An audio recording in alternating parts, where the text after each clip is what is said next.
औज़ु बिल्लाहि मिनश्शैतानिर्रजीम बिस्मिल्लाहिर्रहमानिर्रहीम रब्बिश्रह ली सदरी व यस्सिर ली अमरी वहलुल उक़दतम मिन लिसानी यफ़क़हू क़ौली। सूरह इब्राहीम आयत नंबर 21 और 22। और क़यामत वाले दिन सब के सब अल्लाह के सामने खड़े होंगे। जो लोग दुनिया में कमज़ोर थे बड़ी इज़्ज़त रखने वालों से कहेंगे कि हम तो बस तुम्हारे कदम व कदम चलने वाले थे, तो क्या आज तुम अल्लाह के अज़ाब को कुछ कम करवा सकते हो। वो कहेंगे काश अल्लाह हमें हिदायत देता तो हम भी तुम्हारी हिदायत करते या तुम्हारी रहनुमाई करते।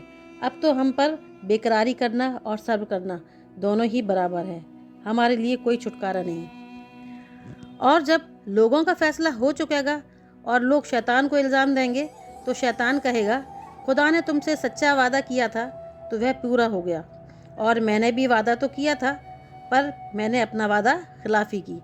मुझे कुछ तुम पर हुकूमत तो थी, मगर इतनी बात थी कि मैंने तुमको बुरे कामों की तरफ बुलाया और तुमने मेरा कहा मान लिया।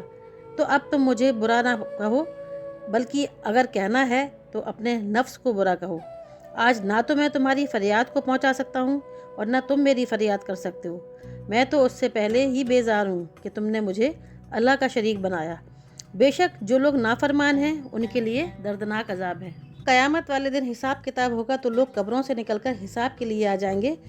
तो वो बोलेंगे जो कमज़ोर थे, है ना, कैसे कमज़ोर थे, अक्ल से कमज़ोर थे, ठीक है, और किससे कमज़ोर थे, इल्म से कमज़ोर थे और माली एतबार से कमज़ोर थे। इन तीनों चीज़ों से कमज़ोर थे, जिनकी ना कोई अपनी सोच होती है ना ही वो अपने लिए कोई डिसीजन ले सकते हैं। सिर्फ आंखें बंद करके अंधाधुंध दूसरों के पीछे चलते हैं।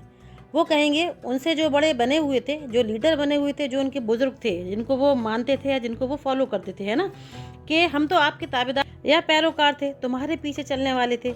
जैसे आज भी आप देखें कुछ लोग नए नए फितने निकालते हैं और बाकी सब लोग बगैर सोचे समझे अंधाधुंध उनके पीछे चल पड़ते हैं। ऐसे ही लोग आपस में बात करेंगे, हम तो दुनिया में तुम्हारी बात मानते थे, तो क्या तुम अल्लाह के अजाब से कुछ हिस्सा हमसे हटा सकते हो।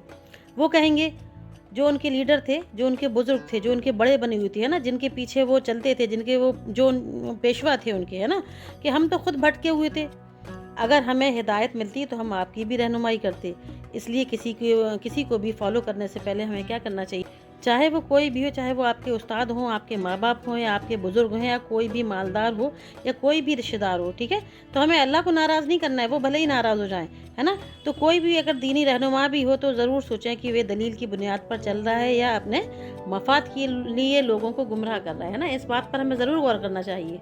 और दूसरी आयत में देखिए अल्लाह ताला क्या फरमाता है कि असल सरगना क्या है, जो शैतान वो भी वहाँ पर मौजूद होगा, ठीक है, जो मतलब इब्लीस की तरफ इशारा है। जब फैसला हो जाएगा तो उस वक्त शैतान कहेगा बेशक अल्लाह ने तुमसे वादा किया था कि क़यामत आएगी, फैसला होगा जज़ा का और सज़ा का, है ना, और अल्लाह ने अपना वादा सच्चा कर दिखाया। और मैंने भी तुमसे वादा किया था, क्या वादा किया था, कि ना तो कोई क़यामत होगी, ना कोई फ़ैसला होना, ना कोई जज़ा या सज़ा का दिन होगा, है ना। ये तो सिर्फ मौलवियों की गढ़ी हुई बातें हैं जो वो हमें डराने के लिए करते हैं ना। इंसान के दिमाग में यही सब फितने तो चलते हैं।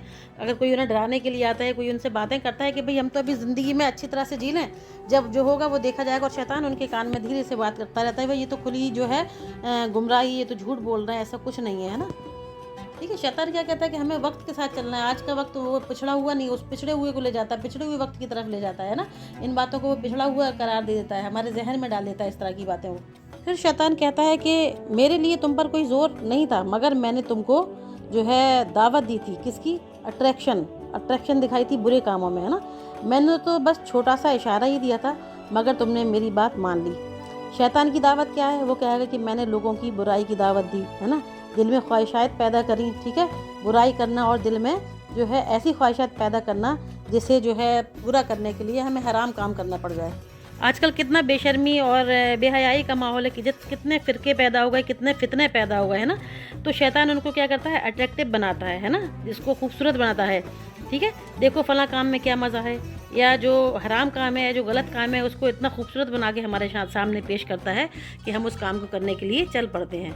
वो कहेगा मैंने तो तुम्हें सिर्फ दावत दी थी और तुमने मेरी बात मान ली, तुमने ना तो अल्लाह की बात मानी और ना ही पैगंबरों की बात मानी, ठीक है, अब मुझे मलामत ना करो, खुद को करो, मैं तुम्हारी फरियाद नहीं कर सकता, ना ही तुम मेरी फरियाद कर सकते हो, क्योंकि वो तो खुद फंसा हुआ होगा, उसका भी फैसला अल्लाह ने क़यामत के दिन करना है ना शैतान का, तो वो तो खुद फंसा हुआ होगा, वो तो साफ मुकर जाएगा, ठीक है, कि ना तुम मेरी फरियाद कर सकते हो, ना मैं तुम्हारी फरियाद कर सकता हूँ, है ना। तुमने मुझे अल्लाह का शरीक बना लिया। शरीक कैसे बना लिया कि हम अल्लाह की बात तो नहीं सुन रहे लेकिन शैतान की बात सुन रहे, है ना। अब इस अज़ाब में तुम हमेशा हमेशा रहोगे, ठीक है। तो अब सोचिए, देखिए उस वक्त शैतान को ने भी हमारा साथ छोड़ देना है ना, शैतान भी हमारा साथ छोड़ देगा उस वक्त। तो सोचिए, हर कोई जो है अपने अपने अमाल का किया पाएगा उस दिन, है ना, कोई किसी के काम ना आएगा। तो अल्लाह से बस ये दुआ करना चाहिए, अल्लाह ताला हमें शैतान से बचाए और हमें अल्लाह के सच्चे दीन पर कायम रखे।